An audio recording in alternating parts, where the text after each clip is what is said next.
આપ જોઈ રહ્યા છો વાત્સલ્યમ સમાચાર, હંમેશા સત્યની સંગાથે। आप अमने यूट्यूब चैनल पर जोता हो तो चैनल ने सब्सक्राइब करी बेल आइकन दबाओ અને फेसबुक पेज पर જોઈ રહ્યા હોય તો પેજને લાઇક કરો, કોમેન્ટ કરો અને સમાચારને શેર કરો। સમાચાર આપવા માટે સંપર્ક કરો 8732918183। મોરબીના ગોરખીજડીયા ગામની નદીમાં ફરી એકવાર પેપર મિલ દ્વારા છોડાયેલા કેમિકલયુક્ત પાણીના કારણે અસંખ્ય માછલાઓના મોત થયા છે અને સાથે સાથે ગ્રામજનોમાં આ ઘટનાને લઈને રોષ ફાટી નીકળ્યો છે।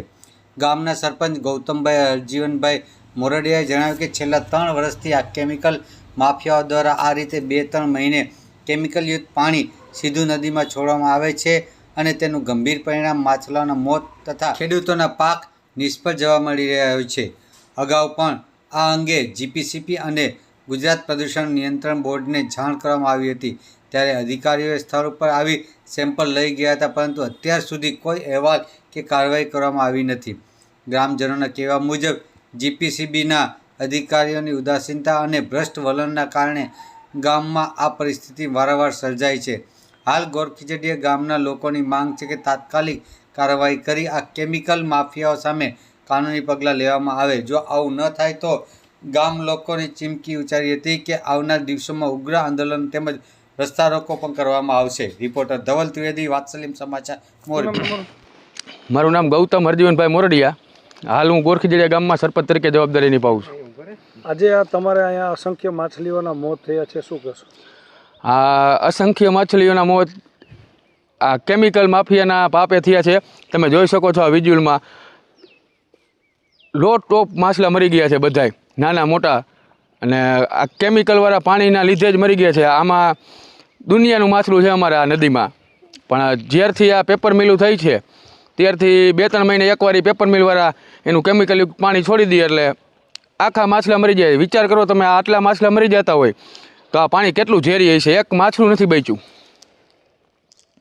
કેટલા સમયથી આ સ્થિતિ છે? અગાઉ પણ આ જીપીસીબી અહીંયા કામગીરી કરીને ગયું તો શું થયું હતું? આ આમ તો 3 વર્ષથી આ સમસ્યા છે, પણ 3-4 મહિને એકવાર લોકો પાણી છોડે।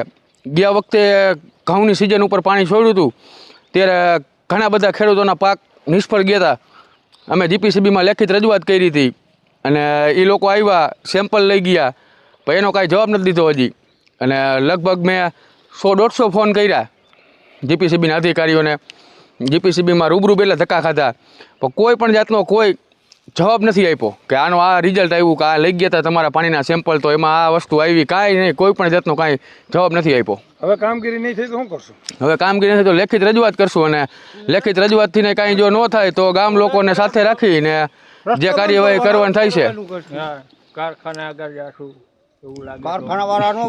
ગામ લોકોને બધાને સાથે રાખી અને રસ્તા